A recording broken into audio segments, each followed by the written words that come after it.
నమస్కారం అండి. తారక మంత్రం అంటేనే మనందరికీ తెలుసు ఎంత మహోన్నతమైనదో.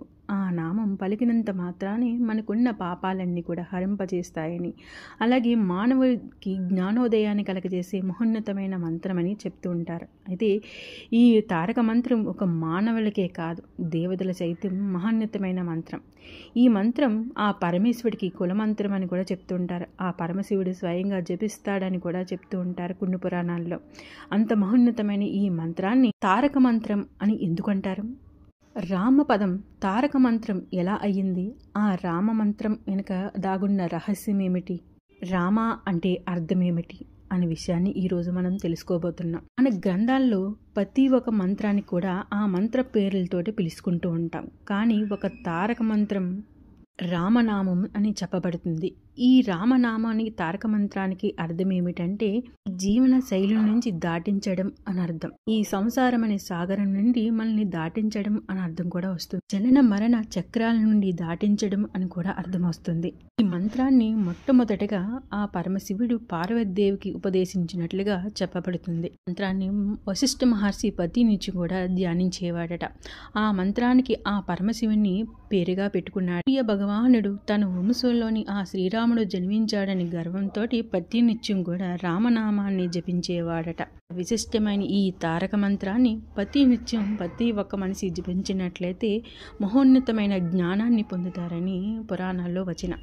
ఒకరోజు పార్వతీదేవి పరమశివుణ్ణి ఇలా అడుగుతుందట. విష్ణు సహస్రనామ స్తోత్రానికి కాస్త సూక్ష్మమైన మార్గాన్ని చెప్పండి పరమశివుణ్ణి అడిగిందట. దానికి పరమేశ్వరుడు, ఓ పార్వతి, నేను నిరంతరం ఈ ఫలితం కోసే జపించేది ఇదే సుమ అంటూ అన్ని మంత్రప్రాసన చేశారట. శ్రీరామ రామ రామేతి రమే రామే మనోరమే సహస్రనామం తత్తుల్యం రామనామం వరానని అని ఈ నామాన్ని చెప్పి ఈ నామాన్ని ప్రతిరోజు కూడా 3 సార్లు స్మరిస్తూ ఉంటారు. విష్ణు సహస్రనామం పారాయణం చేసినంత ఫలితం దక్కుతుంది. ఇలా విష్ణు సహస్రనామం ఫలితమే కాకుండా శివభక్తులకి కూడా శివ సహస్రనామ ఫలితం కూడా లభిస్తుంది అని చెప్పాడట పరమేశ్వరుడు.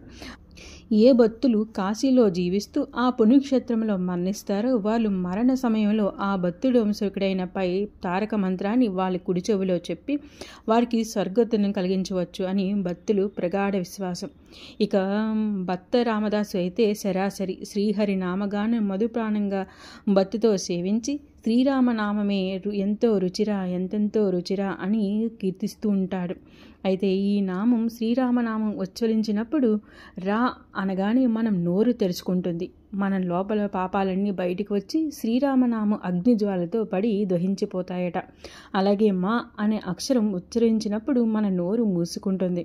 మనకు కనిపించే ఏ పాపాలు ఏవి కూడా మనలోకి ప్రవేశించలేవని, అందువల్ల మానవుడికి రామనామ స్మరణ మిక్కిలి జ్ఞానాన్ని జన్మంతరాన్ని కలిగిస్తాయని చెప్పారట. మహోన్నతమైన ఈ రామమంత్రాన్ని ఎవరైతే ప్రతినిత్యం జపిస్తారో వాళ్ళకి పాపాలు దరిచేరవని, ఉన్న పాపాలన్నీ కూడా విముక్తి కలుగుతుందని, జ్ఞానోదయం కలుగుతుందని, నడవడికు అలవడుతుందని చెప్తుంటారు. అంత విశిష్టమైన ఈ రామమంత్రం ప్రతినిత్యం కూడా జపించాలని చెప్తుంటారు. ఈ నామాన్ని ఉచ్చరించడం వల్ల జన్మతః కిరాతకుడైన ఓ బోయవాడు వాల్మీకి మహర్షిగా అవతరించి గొప్ప కావ్యాన్ని రాసినంత స్థాయికి చేరుకున్నాడని చెప్తుంటారు. అడవుల్లో కిరాతకుడిగా తిరిగిన బోయవాడు వాల్మీకి మహర్షిగా మారేందుకు ఈ రామనామమే తారక మంత్రముగా తోడ్పడిందట.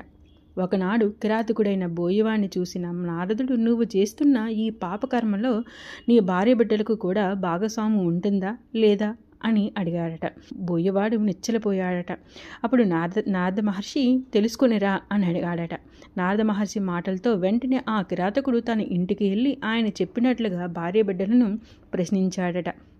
దానికి వాళ్ళు, గృహస్థులుగా మమ్మల్ని పెంచి పోషించే బాధ్యత నీది. నువ్వు చేసే పుణ్యకార్యంలో భాగం పంచుకుంటామేమో తప్ప పాపాల్లో మాకు ఎలాంటి సంబంధం లేదంటూ నిష్కరంగా వెల్లడించారట. వారి మాటలకు నిషజ్జుడైన ఆ బోయవాడు వైరాగ్యం చెంది మోక్షాన్ని పొందడానికి ఉపాయం చెప్పమని ప్రాధేయపడ్డాడట. కిరాతకుడు విన్నపం మేరకు రామరామ అనే తారక మంత్రాన్ని అతని చెవిలో నారదుడు ఉపదేశించాడట. చివరికి నోరు తిరగలేకపోయినా, శరీరంపై పుట్టలు మెలిసిన మర మర అంటూనే ఆ తారక మంత్రాన్ని ఈడవలేదట. బ్రహ్మ అనుగ్రహంతో వల్మకం నుండి పునరుజ్జీవం పొంది వాల్మీకి మహర్షిగా జ్ఞాన సంపదను పొంది ఈ తారక మంత్రంతోనే పొందాడని చెప్తుంటారు. ఈ తారక మంత్రం వల్ల శ్రీమద్ రామాయణం అనే కమనీయ కావ్యాన్ని రచించి ఊర్ధ్వకలోకంలోని అచంత తారకంగా తరగని నిధిని పొంది మహాభాగ్యశాలి అయ్యాడు వాల్మీకి. అలాంటి రామాయణం ఎంత ఆదర్శవంతం. అందులోని మూర్తి భవించిన సీతారామచంద్రమూర్తి ఎప్పటికీ ఆదర్శ పురుషుడే.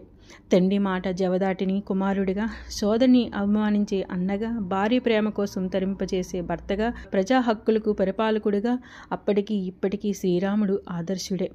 గుణవంతుడు, వీరవంతుడు, ధర్మవంతుడు, కృతజ్ఞ భావం కలిగినవాడు, సత్యం పలికేవాడు, దృఢం సంకల్పన కలిగినవాడు, చారిత్రకం కలిగినవాడు, సకల ప్రాణాలను మంచి కోరేవాడు, విద్యావంతుడు, సమర్థుడు, ఎన్నిసార్లు చూసినా ఇంకా ఇంకా చూడాలనిపించే సౌందర్యం కలవాడు, ధైర్యవంతుడు, క్రోధాన్ని జయించేవాడు, తేజవంతుడు, ఎటువంటి వారిలోని మంచిని చూసేవాడు, అవసరమైనప్పుడు తప్ప కోపాన్ని తెచ్చుకోలేనివాడు. ఈ 16 గుణాలే రాముని మహోన్నతమైన ఎత్తుగా తీర్చిదిద్దాయి. ప్రజల సంక్షేమం కోసమే వారి మాటను ఇలవించిన రాజుగా, ఎక్కడ ధర్మం తప్పకుండా మనిషి అనేవాడు ఇలాగే జీవించాలని చూపించినవాడు ఆ శ్రీరామచంద్ర ప్రభు. ఇంత విశిష్టమైన ఆ శ్రీరాముని ఒక మంత్రం రామమంత్రం. మంత్రాన్ని మనం తారక మంత్రంగా చెప్పుకొని ఈ మహోన్నతమైన ఈ తారక మంత్రాన్ని మనిషి ప్రతి నిమిషం జపించడం ఎంతో మహోన్నతమైన జ్ఞానాన్ని చేయడమే కాదు, మనకు సర్వ పాపాలు హరింపజేస్తుంది. అండి, రామమంత్రం ఒక మహోన్నతమైన పూర్తి అర్థం మనకు తెలియని వారందరికీ కూడా అర్థమవుతుందేమో, నేను కూడా పూర్తిగా తెలుసుకోవడానికి ప్రయత్నం చేస్తాను అనుకుంటూ ఈ వీడియో అనేది చేశానండి. ఈ వీడియో మీ అందరికీ ఎంతో కొంత ఉపయోగపడింది అనుకుంటున్నాను. మీ అందరికీ ఇలాంటి వీడియోలు నచ్చినట్లయితే ప్లీజ్ లైక్ చేయండి. ఇలాంటి మంచి మంచి వీడియోల కోసం నన్ను సపోర్ట్ చేయండి. Thank you for watching.